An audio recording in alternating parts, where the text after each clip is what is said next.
नमस्कार, उत्तराखंड बुलेटिन में आप सभी का स्वागत है। मैं हूं आपके साथ सपना। देहरादून में एक राष्ट्र एक चुनाव पर सम्मेलन आयोजित किया गया। बता दें, एक राष्ट्र एक चुनाव विषय पर प्रबुद्धजनों ने सम्मेलन आयोजित किया। राजधानी देहरादून के हाथीबड़ कला स्थित सर्वे ऑफ इंडिया के ऑडिटोरियम में आयोजित इस सम्मेलन में मुख्यमंत्री पुष्कर सिंह धामी, बीजेपी के केंद्रीय महामंत्री सुनील बंसल, प्रदेश अध्यक्ष महेंद्र भट्ट सहित बड़ी संख्या में प्रबुद्धजनों ने भाग लिया। इस अवसर पर सुनील बंसल ने एक राष्ट्र एक चुनाव से होने वाले देश के फायदे को गिनाया। उन्होंने कहा कि आज अलग अलग चुनाव होने से देश का बहुत ही बड़ा पैसा चुनाव में खर्च होता है। साथ ही अलग अलग चुनाव होने के कारण पूरे देश में कहीं न कहीं चुनाव आचार संहिता लगी रहती है, जिससे विकास की गति धीमी पड़ती है। वहीं सूबे के मुख्यमंत्री पुष्कर सिंह धामी ने कहा कि वन नेशन वन इलेक्शन होने से बहुत बड़ी संसाधनों की बचत होगी, साथ ही विकास कार्य भी तेजी से होगा।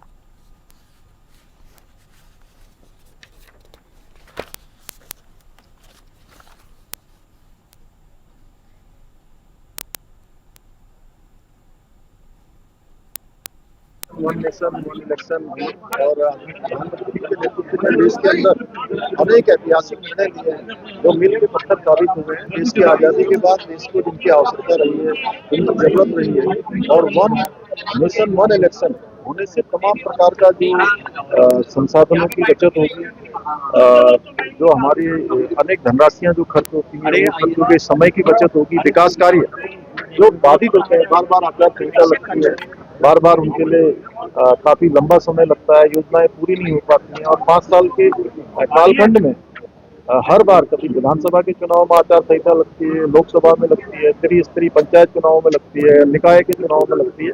तो एक बार होने से और ये सारी चीजें जो है समय की बचत के साथ संसाधनों की बचत होती है, मील का पत्थर साबित होगा। आज देश के अंदर इसका बड़ा अभियान चल रहा है, लोगों में बड़ी जागरूकता आई है कि इस प्रकार का इनिशिएटिव आज प्रधानमंत्री जी के नेतृत्व में लिया गया।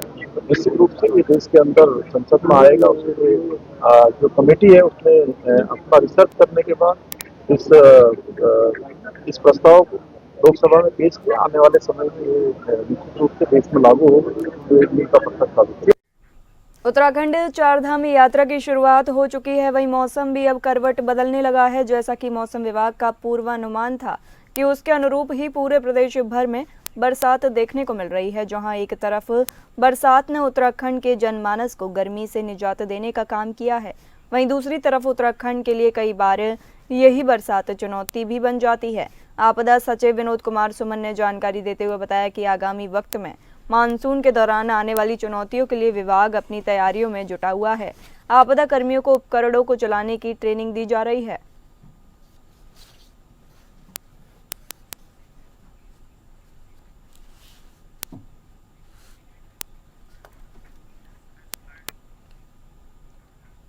देहरादून में लैंडलाइन जोन का चिन्हीकरण किया जा रहा है। बता दें कि पिछले कुछ वर्षों में उत्तराखंड के भीतर होने वाले लैंडस्लाइड में बढ़ोतरी देखने को मिली है। साथ ही लैंडस्लाइड जोन भी प्रदेश के भीतर बड़ी संख्या में बढ़े हैं।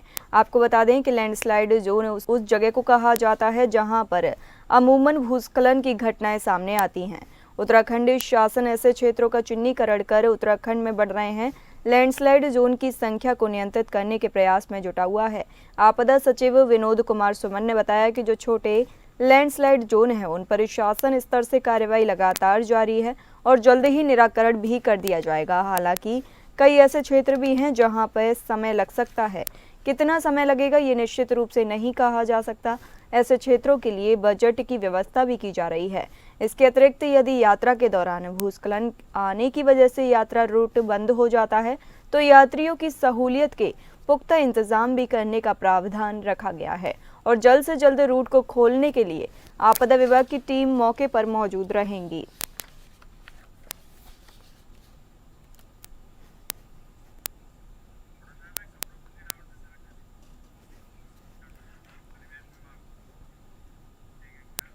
उत्तराखंड की चारधाम यात्रा जारी है। वहीं इसी को लेकर परिवहन विभाग धरातल पर उतरकर कार्य करता हुआ नजर आ रहा है। विभाग द्वारा उत्तराखंड में बाहर से आने वाले प्रत्येक वाहन को ग्रीन कार्ड और कार्ड आवंटित किए जा रहे हैं, जो कि उत्तराखंड में बढ़ते प्रदूषण की रोकथाम के मद्देनजर बेहद महत्वपूर्ण साबित होगा। आरटीओ प्रवर्तन अनीता चमोला ने जानकारी देते हुए बताया ग्रीन कार्ड और ट्रिप कार्ड आवंटित करने हेतु परिवहन विभाग द्वारा सेंटर स्थापित किया गया है। इसके अतिरिक्त चेकिंग के लिए बल की तैनाती भी चारधाम यात्रा रूट पर की गई है। यात्रा के दौरान परिवहन व्यवस्था को ठीक संचालित करने के लिए अलग अलग टीमें तैनात की गई हैं, जो कई क्षेत्रों पर अपनी नजर बनाए हुए हैं।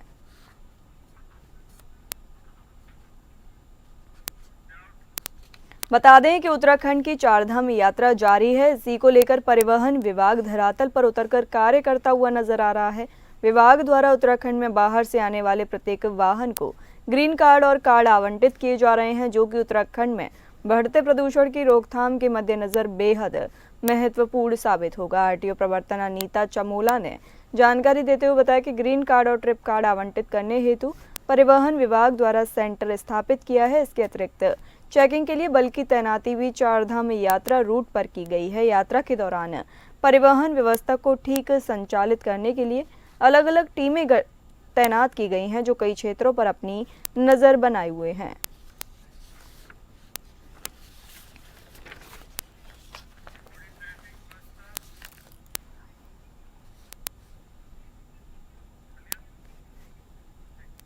चारधाम यात्रा के दौरान सुरक्षा और ट्रैफिक व्यवस्था में सुधार के लिए एसएसपी पौड़ी लोकेश्वर सिंह ने विशेष इंतजाम किए हैं। उन्होंने बताया कि इस बार यात्रा के दौरान सुरक्षा को लेकर मजबूती से काम किया जाएगा और ट्रैफिक व्यवस्था को सुगम बनाने के लिए पुलिस ड्रोन की मदद से निगरानी रखेगी। एसएसपी लोकेश्वर सिंह ने श्रीनगर में यात्रा की व्यवस्थाओं का जायजा लिया और आगे कहा कि श्रीनगर में विशेष पार्किंग स्थलों का निर्माण किया गया है ताकि यात्रियों को वाहन पार्क करने में कोई समस्या न हो। इसके साथ ही यात्रा के दौरान पुलिस और आईटीबीपी के जवानों द्वारा सुरक्षा के विशेष इंतजाम किए जाएंगे। ड्रोन की मदद से ट्रैफिक की निगरानी की जाएगी ताकि कोई भी अव्यवस्था या जाम न लगे। एसएसपी ने यह भी कहा कि यात्रा के दौरान आईटीबीपी के जवान भी पुलिस के साथ मिलकर चारधाम यात्रा की व्यवस्थाओं में सहयोग करेंगे। ये कदम यात्रियों की सुरक्षा और यात्रा की सुगमता को बढ़ाने के लिए उठाया गया है।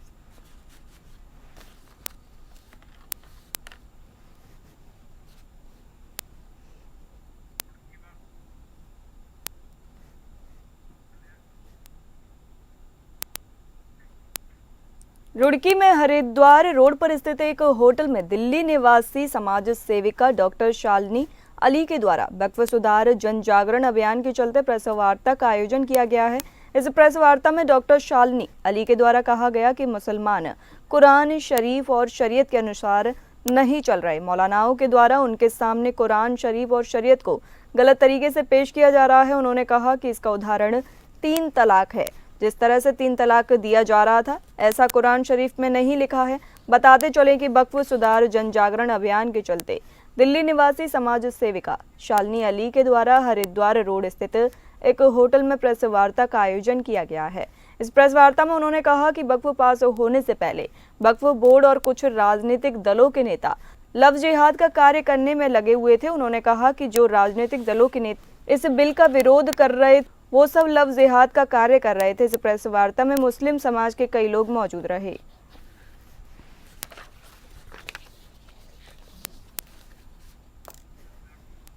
बताते चलें कि इस प्रेस वार्ता में उन्होंने कहा कि वक्फ पास होने से पहले वक्फ बोर्ड और कुछ राजनीतिक दलों के नेता लव जिहाद का कार्य करने में लगे हुए थे। उन्होंने ये भी कहा कि जो राजनीतिक दलों के नेता इस बिल का विरोध कर रहे थे वो सब लव जिहाद का कार्य कर रहे थे। इस प्रेस वार्ता में मुस्लिम समाज के लोग भी मौजूद रहे।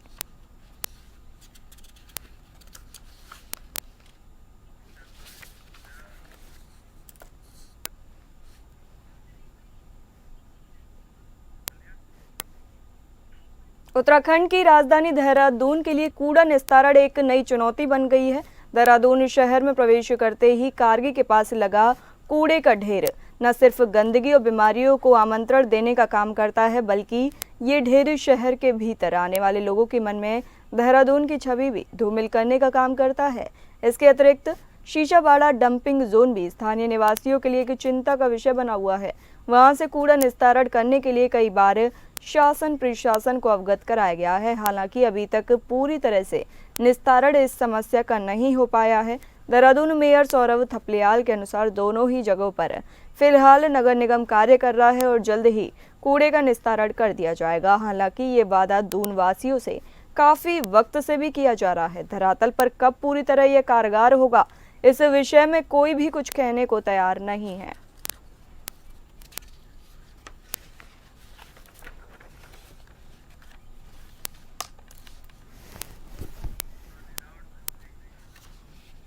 बताते चलें कि उत्तराखंड की राजधानी देहरादून के लिए कूड़ा निस्तारण कई वक्त से एक बड़ी चुनौती बनकर उभर रहा है। देहरादून शहर में प्रवेश करते ही कारगी के पास लगा कूड़े का ढेर न सिर्फ गंदगी और बीमारियों को आमंत्रण देने का काम करता है, बल्कि ये ढेर शहर के भीतर आने जाने वाले लोगों के मन में देहरादून की छवि भी धूमिल करने का काम करता है। इसके अतिरिक्त शीशाबाड़ा डंपिंग जोन भी स्थानीय निवासियों के लिए एक चिंता का विषय बना हुआ है। वहां से कूड़ा निस्तारण करने के लिए कई बार शासन प्रशासन को अवगत कराया गया, हालांकि अभी तक पूरी तरह से निस्तारण इस समस्या का नहीं हो पाया है। चलिए बढ़ते हैं अगली खबरों पर। हरिद्वार में नगर निगम जमीन खरीद घोटाले के मामले में अब कड़ी जांच और कार्रवाई की मांग उठ रही है। प्राचीन अवधूत मंडल आश्रम के अध्यक्ष महामंडलेश्वर रुपेंद्र प्रकाश ने प्रेस कॉन्फ्रेंस करते हुए इस मामले में आरोपी अधिकारी पर एफआईआर दर्ज करने और क्राइम ब्रांच से मामले की जांच कराने की मांग की।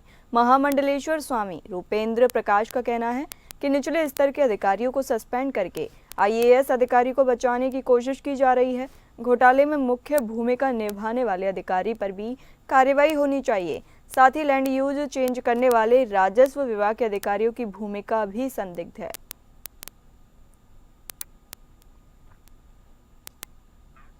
बताते चलें कि हरिद्वार में नगर निगम जमीन खरीद घोटाले के मामले में अब कड़ी जांच और कार्रवाई की मांग उठ रही है। प्राचीन अवधूत मंडल आश्रम के अध्यक्ष महामंडलेश्वर रुपेंद्र प्रकाश ने प्रेस कॉन्फ्रेंस करते हुए इस मामले में आरोपी अधिकारी पर एफआईआर दर्ज करने और क्राइम ब्रांच से मामले की जांच करने की मांग की। महामंडलेश्वर स्वामी रुपेंद्र प्रकाश का कहना है कि निचले स्तर के अधिकारियों को सस्पेंड करके आईएएस अधिकारी को बचाने की कोशिश की जा रही है। घोटाले में मुख्य भूमिका निभाने वाले अधिकारी पर भी कार्रवाई होनी चाहिए। साथ ही लैंड यूज चेंज करने वाले राजस्व विभाग के अधिकारियों की भूमिका भी संदिग्ध है।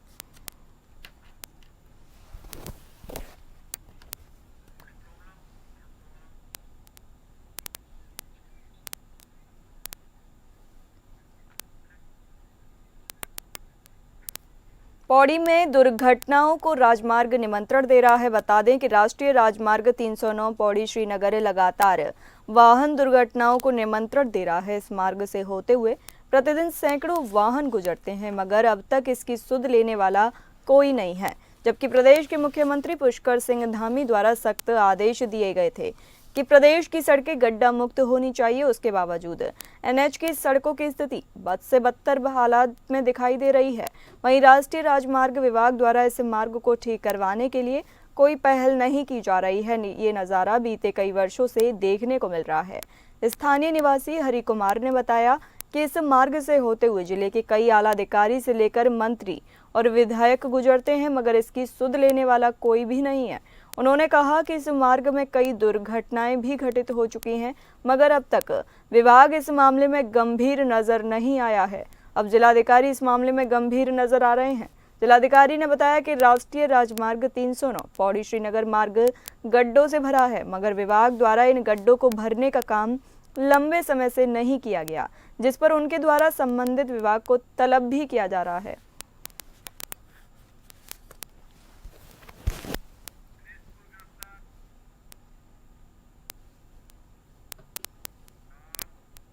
गदरपुर से गोलीबाज को गिरफ्तार किया गया है। बता दें कि विगत दशहरे त्योहार के समय जाफरपुर में दो पक्षों में फायरिंग के एक मुजरिम को पुलिस ने गिरफ्तार कर जेल भेज दिया है। इस दौरान पुलिस क्षेत्राधिकारी दौलत राम वर्मा ने कहा कि मुखबिर की सूचना पुलिस टीम ने जाफरपुर गोलीकांड का मुख्य आरोपी शमशेर सिंह उर्फ शेरा भिंडर को रूसी बाईपास जनपद नैनीताल से गिरफ्तार किया। अभियुक्त पर उत्तर प्रदेश में कई मुकदमे पंजीकृत हैं। अभियुक्त को माननीय न्यायालय में पेश कर अग्रिम कार्रवाई की जा रही है।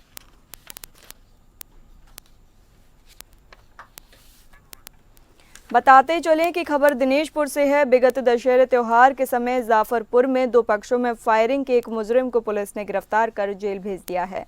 इस दौरान पुलिस क्षेत्राधिकारी दौलत राम वर्मा ने कहा कि मुखबिर की सूचना पुलिस टीम ने जाफरपुर गोलीकांड का मुख्य आरोपी शमशेर सिंह उर्फ शेरा भिंडर को रूसी बाईपास जनपद नैनीताल से गिरफ्तार किया। अभियुक्त पर उत्तर प्रदेश में कई मुकदमे पंजीकृत हैं। अभियुक्त को माननीय न्यायालय में पेश कर अग्रिम कार्रवाई की जा रही है।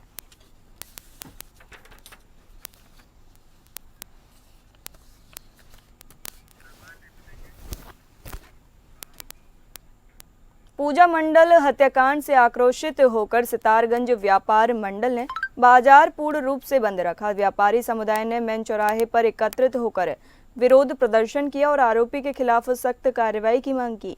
प्रदर्शनकारियों ने प्रशासन से आरोपी को शीघ्र गिरफ्तार कर फांसी की सजा देने की मांग की। बीते दिन खटीमा क्षेत्र के काली पुलिया के पास पूजा मंडल का सिर कटा शव सड़ी गली अवस्था में बरामद हुआ। इस जघन्य हत्याकांड ने क्षेत्र में भय और आक्रोश का माहौल पैदा कर दिया है। बाजार बंद कर व्यापारियों ने अपनी एकजुटता दिखाते हुए दोषियों को कड़ी सजा दिलाने की मांग की है।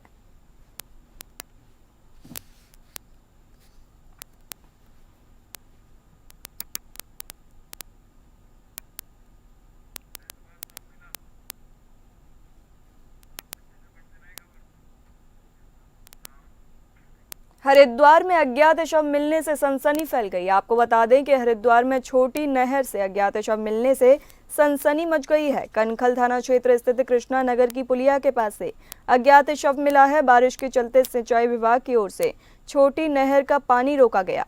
नहर में पानी सूख जाने पर स्थानीय लोगों को पानी में क्षत विक्षत हालत में शव पड़ा दिखाई दिया, जिसकी सूचना पुलिस को दी गई। सूचना पाकर मौके पर पुलिस पहुंची। कनखल थाना पुलिस ने शव को कब्जे में लेकर पोस्टमार्टम के लिए भेज दिया। इस दौरान मौके पर काफी भीड़ जमा हो गई। पुलिस का कहना है कि शव को पोस्टमार्टम के लिए भेज दिया गया है और मृतक की शिनाख्त की कोशिश भी की जा रही है। बता दें कि हरिद्वार में छोटी नहर से अज्ञात शव मिलने से सनसनी फैल गई। कनखल थाना क्षेत्र के स्थित कृष्णा नगर की पुलिया के पास से अज्ञात शव मिला है। बारिश के चलते सिंचाई विभाग की ओर से छोटी नहर का पानी रोका गया था। नहर में पानी सूख जाने पर स्थानीय लोगों को पानी में क्षत विक्षत हालत में शव पड़ा दिखाई दिया, जिसकी सूचना पुलिस को भी दी गई। सूचना पाकर मौके पर पुलिस पहुंची। कनखल थाना पुलिस ने शव को कब्जे में लेकर पोस्टमार्टम के लिए भेजा। इस दौरान मौके पर काफी भीड़ जमा हो गई। पुलिस का कहना है कि शव को पोस्टमार्टम के लिए भेज दिया गया है और मृतक की शिनाख्त की कोशिश भी की जा रही है।